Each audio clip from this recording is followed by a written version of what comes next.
Alors tout ça évidemment nécessite beaucoup d'argent et avec Michel Combes, le patron de Vodafone, on va essayer de voir au fond, de répondre à la question de la valeur dans toute la chaîne du numérique qui est un problème qui est une grosse discussion sur, Dominique Roux l'a dit tout à l'heure, sur la neutralité du net, etc.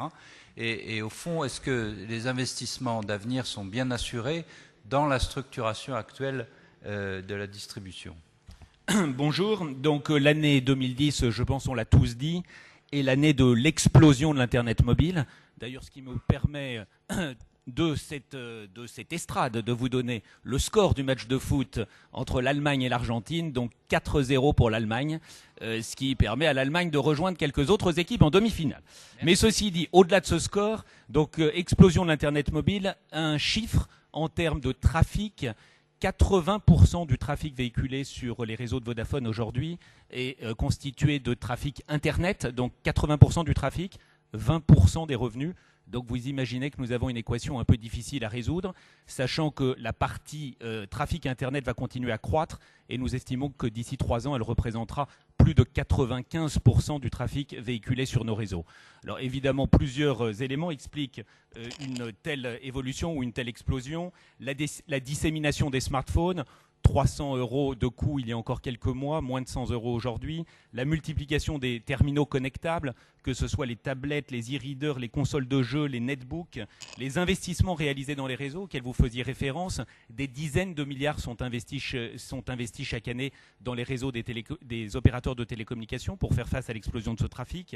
L'explosion des applications et des services qui ont été popularisés notamment par les applications sur l'iPhone. Et enfin, la généralisation d'une expérience nouvelle, à la fois sociétale et intime, je dirais un peu l'iPhone génération qui est née au cours des quelques mois qui viennent de s'écouler. Et ce n'est qu'un début. Un début aujourd'hui. Moins de 15% de nos clients en Europe sont dotés d'un smartphone, moins de 15% de nos 150 millions de clients, et moins de 5% de notre milliard de clients dans le monde est doté d'un iPhone. Donc vous voyez qu'à l'évidence, nous avons encore des marges de progression très importantes. Je ne connais pas un seul client qui, ayant choisi de passer à l'iPhone, soit revenu dans un de nos magasins pour nous dire bon, finalement, vous savez, je ne suis pas très intéressé, les fonctionnalités ne me permettent pas de modifier considérablement mes comportements.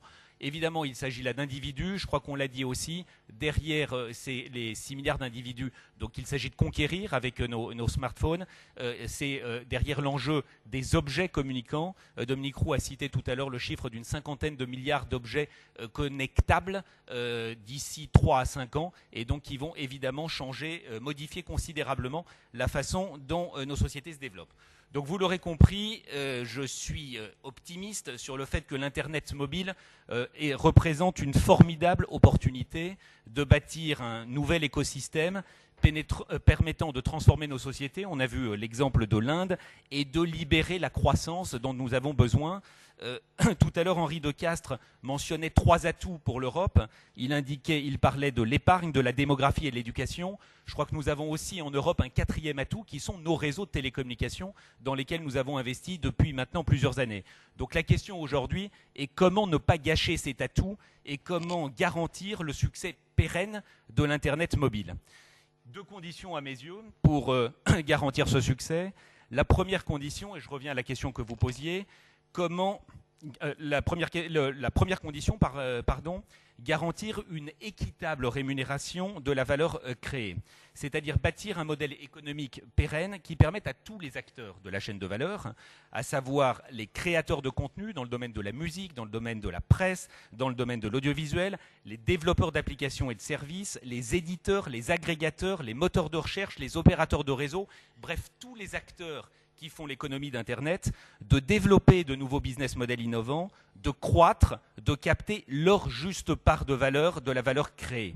Soyons clairs, il s'agit d'éviter qu'une part disproportionnée de la valeur ne soit confisquée par une seule catégorie d'acteurs, pour ne pas les mentionner, les moteurs de recherche, sur la base d'une trompeuse promesse de gratuité. Le temps de la valorisation est venu, le temps de la monétisation des contenus et des services est venue. C'est la condition indispensable pour permettre aux différents acteurs de la chaîne d'investir et de garantir ainsi le développement de l'Internet mobile. C'est tout l'enjeu du débat sur la neutralité d'Internet qui a démarré un peu partout dans le monde, d'abord aux États-Unis, en Europe et aujourd'hui en France. Les gouvernements et les régulateurs ont un rôle majeur à jouer. Pour ce faire, le débat ne doit pas se focaliser essentiellement sur un maillon, c'est-à-dire l'accès, mais sur toute la chaîne de valeur de l'Internet. Bien entendu, l'accès à l'Internet doit rester ouvert et non discriminatoire. C'est la condition sine qua non du développement de l'Internet et il n'appartient pas aux opérateurs, notamment, de bloquer des applications ou des services sur les réseaux. Faut-il pour autant restreindre la possibilité des opérateurs de facturer de manière différenciée la propension à payer des clients, le niveau de qualité de service différencié? Prenons un exemple, une entreprise qui souhaite garantir l'accès à ses applications critiques par ses collaborateurs souhaitera probablement un niveau de qualité de service différent de l'internaute qui souhaite juste consulter ou visionner quelques vidéos sur YouTube. Faut-il restreindre la possibilité de facturer non seulement le client final, mais également les éditeurs de contenu? Un autre exemple, James Cameron avec Avatar, qui, au moment de la sortie de son film-annonce, peut souhaiter éventuellement acheter aux opérateurs de réseau une qualité de réseau supplémentaire de manière à pouvoir garantir une expérience client de son rush, des images de son film qu'il présente sur l'Internet, qui soit de nature à amener demain les clients dans les salles. Donc ceci signifie que nous devons de pouvoir fournir des services différenciés également aux éditeurs de contenu. Faut-il pour autant restreindre la possibilité de facturer les applications et services de manière différenciée en fonction de l'usage fait de la bande passante? C'est-à-dire qu'on sait bien que chacun des services que nous véhiculons sur nos réseaux ont besoin de quantités ou de véhiculer des quantités d'informations de nature différente. Or, les réseaux ont une capacité limitée, donc faut-il priver les opérateurs de la possibilité de facturer ces services de manière différenciée? Vous l'aurez compris, je pense qu'il est nécessaire de laisser à l'ensemble des acteurs la possibilité d'innover en la matière, ce qui permettra l'essor de l'Internet mobile. Il convient également de s'intéresser, comme je l'indiquais, aux autres maillons de la chaîne. La décision, la semaine dernière, du Conseil de la concurrence en France, exigeant plus de transparence de la part de Google, suspectant un comportement discriminatoire de la société dans le cadre d'une affaire liée à des caméras numériques, est intéressante à cet égard. Mon but n'est pas de restreindre la capacité d'innover d'une catégorie d'acteurs particulière ou particulièrement dynamique, mais de permettre à l'ensemble des acteurs de la chaîne de pouvoir innover et de pouvoir être rétribués en conséquence. Donc ça, c'est la première condition d'un essor, d'un développement de l'Internet mobile de manière pérenne dans les années qui viennent. La deuxième condition vise à reconnaître la responsabilité qui est la nôtre, acteurs d'Internet, de protéger nos clients d'une exploitation abusive de leurs données personnelles et de donner à nos clients les moyens de protéger leur patrimoine numérique. Les exemples récents à nouveau de Facebook avec des données privées qui ont été transmises à des sites partenaires sans bénéficier forcément d'un accord explicite du client, ou encore de Google avec quelques données privées collectées dans le cadre du service Street View, sont là pour montrer que le risque existe, ou en tous les cas que cette crainte existe. Trop souvent, les clients ne connaissent pas la nature des informations collectées, ni comment celles-ci sont utilisées ou ni comment celles-ci sont conservées par les différents acteurs de l'Internet.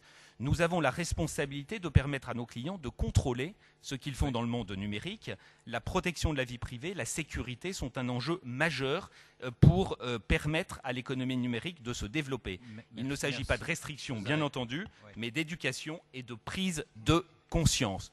Je vais être clair sur ce point et j'en terminerai là-dessus. Je ne pense pas que la solution soit entre les mains des gouvernements ou des régulateurs. La solution est entre les mains des acteurs de l'Internet, c'est-à-dire entre nos mains. Ne cherchons pas à fuir nos responsabilités. Il nous appartient de permettre à nos clients de maîtriser ce patrimoine numérique. La protection des enfants notamment, ou le renforcement de la confiance des clients sont deux éléments essentiels sur lesquels nous avons d'ores et déjà pris au niveau de l'industrie un certain nombre d'actions. Je vous remercie.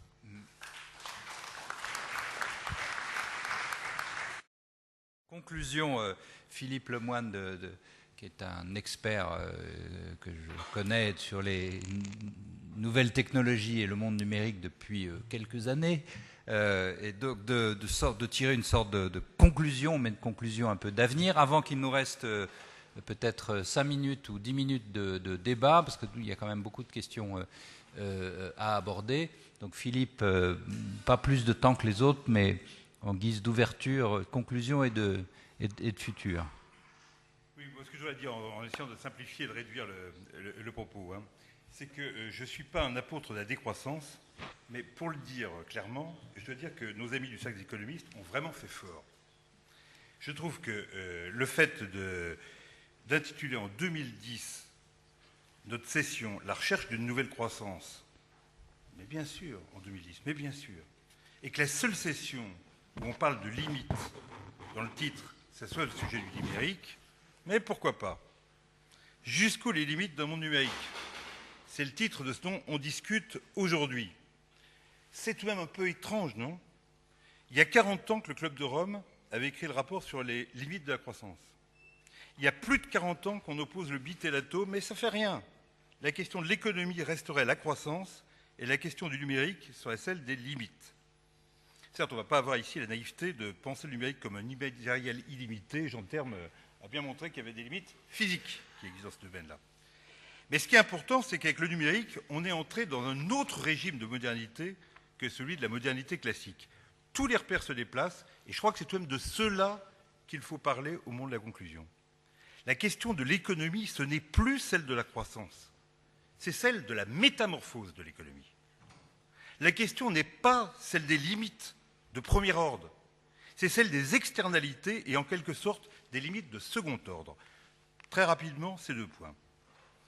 Nous sommes dans des économies dont le capital est financier, dont l'emploi est tertiaire, dont les schémas de gouvernement sont industriels, mais dont les principes vivants sont de plus en plus d'un autre ordre. On ne sait plus quelle est la valeur d'un bien et encore moins d'un actif. La loi de Gresham disait que la mauvaise monnaie chasse la bonne.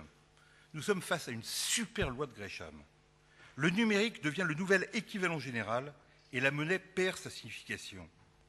Le numérique, on l'a vu tout à l'heure quand on parlait de l'échelle nano, passe à l'échelle 10 puissance moins 9 et la quantité de flux et de déplacements comptabilisables dépasse l'entendement.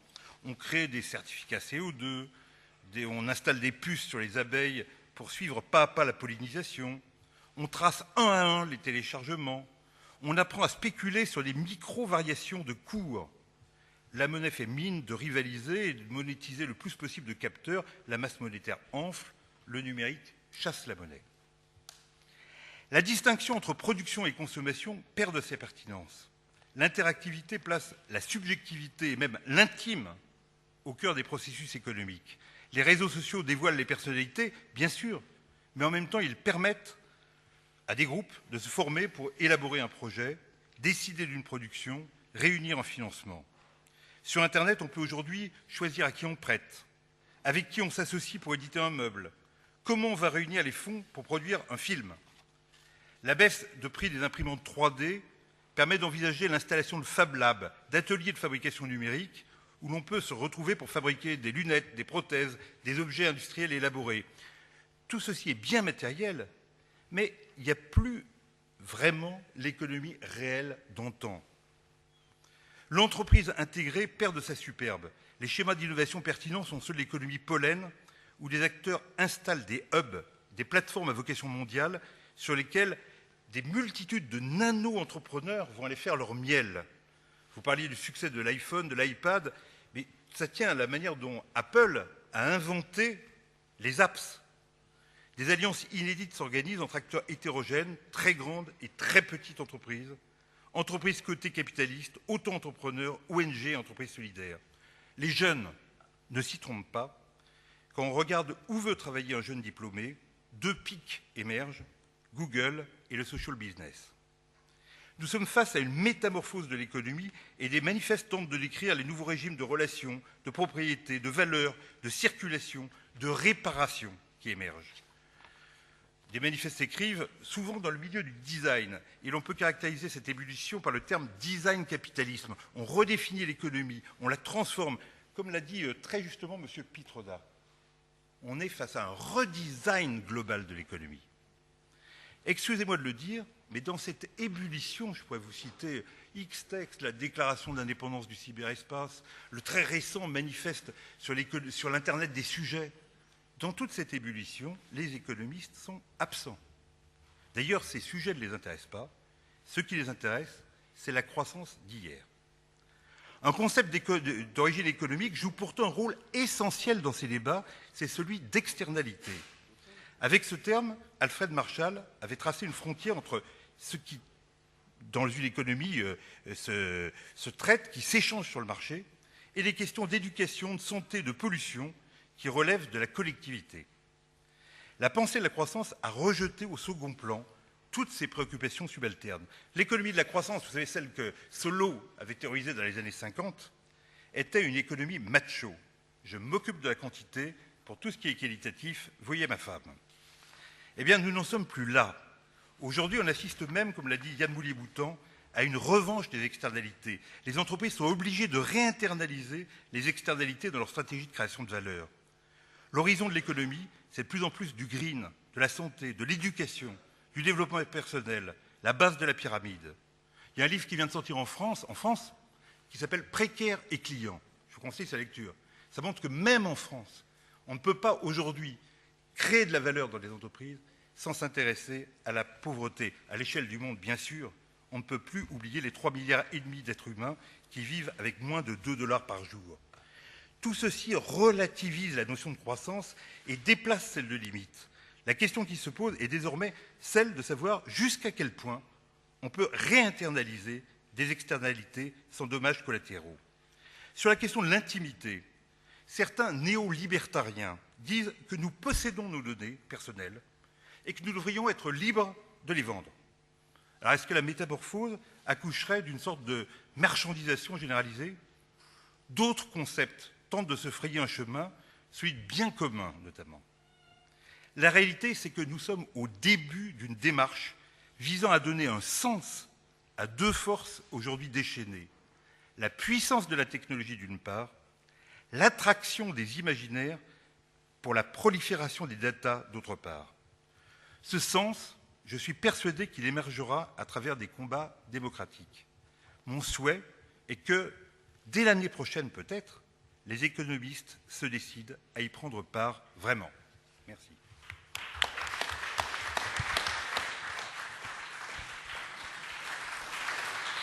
Message transmis à Jean-Hervé Lorenzi, qui est pourtant pas manchot en matière de nouvelles technologies, et Philippe le sait bien pour l'avoir croisé de nombreuses fois. Mais peut-être Dominique, si tu veux répondre sur cette attaque virulente, les économistes s'occupent que de la croissance d'hier, toi qui es dans le numérique aussi depuis longtemps. On va dire au révérend Père Lemoine qui vient de faire un prêche dans cette chapelle, qu'on ne fréquente sans doute pas tout à fait les mêmes économistes.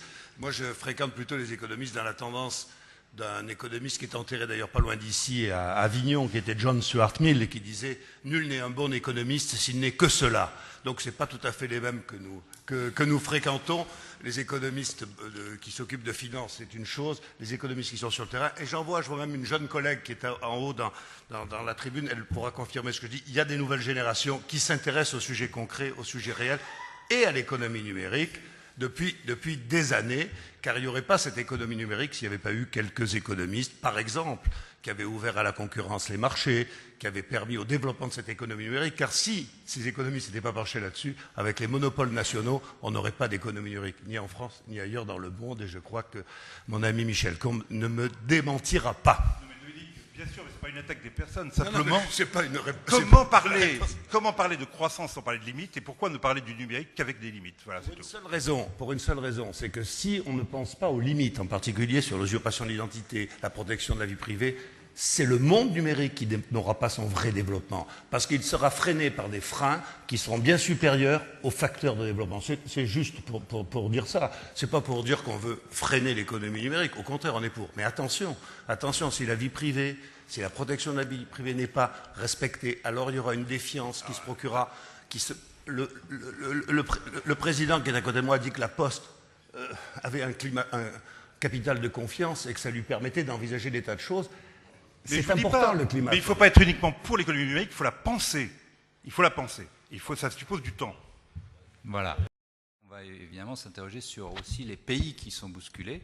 Et on a la chance d'avoir ici avec nous Sam Pitroda, qui est directement conseiller du Premier ministre indien en matière de technologie et de numérique. Or, vous savez tous, comme moi, qu'un des pays qui a un développement les plus fulgurants et une ambition la plus forte en matière d'informatique, c'est l'Inde. Alors, expliquez-nous comment vous voyez le développement du numérique, vous, monsieur, et comment vous voyez le développement de votre pays dans ce secteur. Thank you. Ladies and gentlemen, good afternoon. I believe there are no limits to digital world if you focus on applications. Digital technology is pervasive and it has far-reaching implications on the way we live, work, entertain. It has specific opportunities to redesign the global economic system, social system, with clear focus on education, health, agriculture, entertainment, government, and all of it. I want to tell you a little bit about our experiences in India. Our journey into digital world started in early 80s when India had 2 million telephones for 750 million people.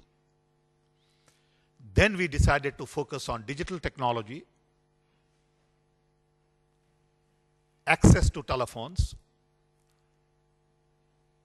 indigenous development, rural telecom, digital network, and software and services. I was part of this revolution when Rajiv Gandhi was Prime Minister. It was his political will that gave us a carte blanche to go do things that needed to be done. In those days, I was considered someone who was against Alcatel because I was the one who was trying to block Alcatel to come to India, because we were clear that through digital technology, we will be able to change the face of India. So in the first phase, we focus on building digital network on our own and train thousands and thousands of young people in digital software technology. Today, 20 years down the road, we have 600 million telephones. We are adding 15 million new phones every month, month after month. We export $75 billion worth of software every year, and that number is going to go up to 250 billion a year by 2020. Digital world has changed the face of India. It has given Indians a great deal of confidence, respect in the global community, wealth, our own multinationals, and the journey is still continuing.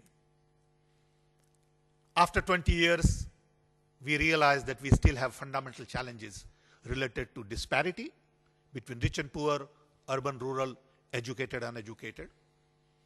Demography, where we have 550 million young below age of 25, and we need to look at their future, their jobs, their prosperity, and development.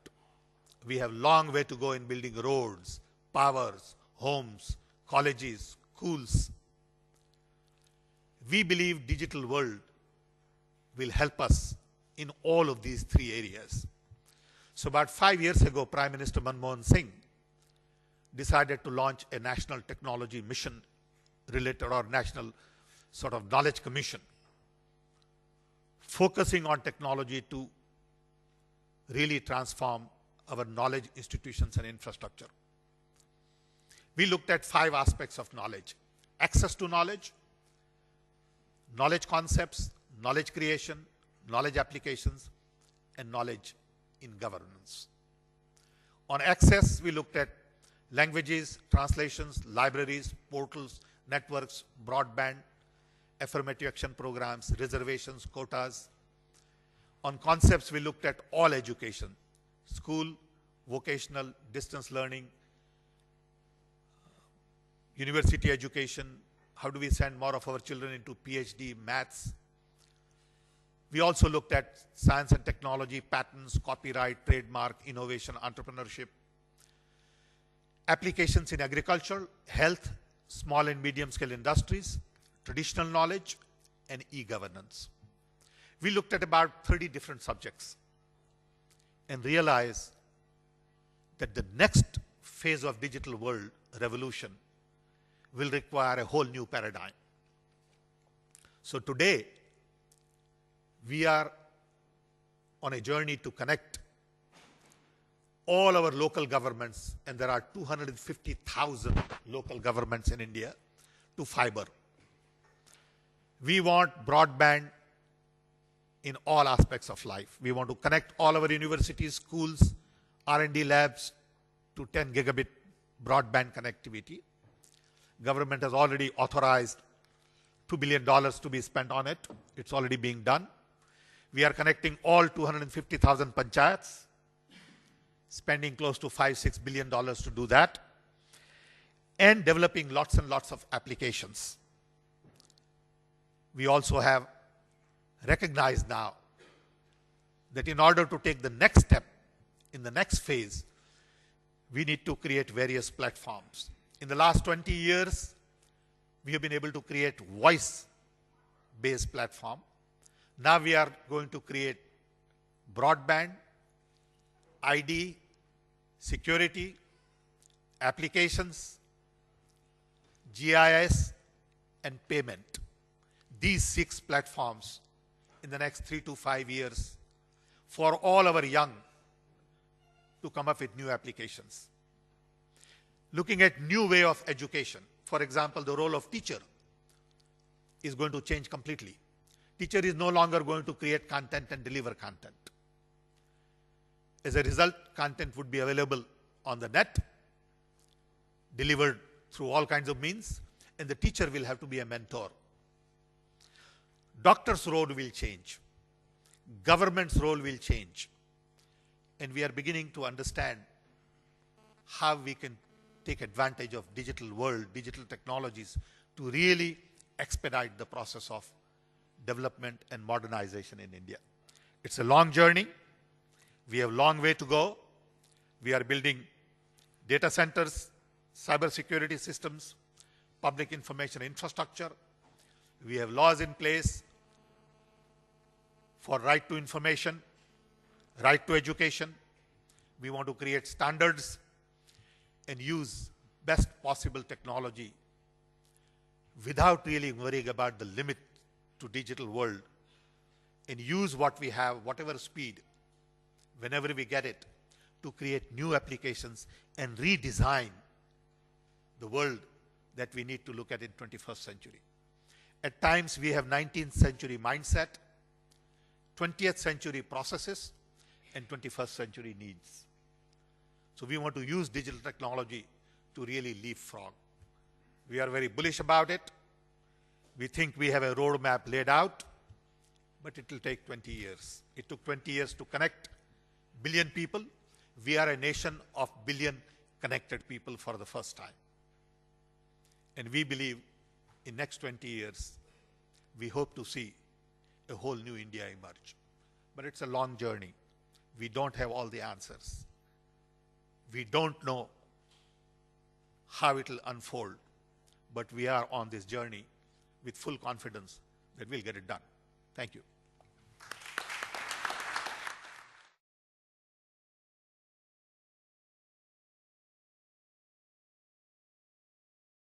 Please, in 1 minute, what are the limits of the e-government, of the e-India, of the digital world in India? What are the difficulties? What are the breaks? And I think the real limitations are mindset, bureaucracy, old processes, legacies of the past. Fortunately, we have a young population. And we have learned that every time you turn this to young people, they get it done. I make sure in my team everyone is in 20s and not in 40s or 50s. Because I know if I give this task to somebody in 40s and 50s, they will tell me why it can't be done. And young don't know it can't be done. They have the energy, they have the education for these kinds of things. So I rely on people in 20s. That's what I did in 80s when we started launching a digital switching design similar to Alcatel. I had 400 engineers, average age of 23 years. And everyone said, you are crazy. They have no experience. And I said, that's their asset.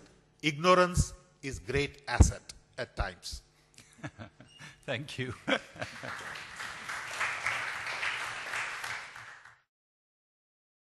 Si l'avenir est forcément toujours au développement numérique, il faut que nous restions attentifs à l'excès du virtuel.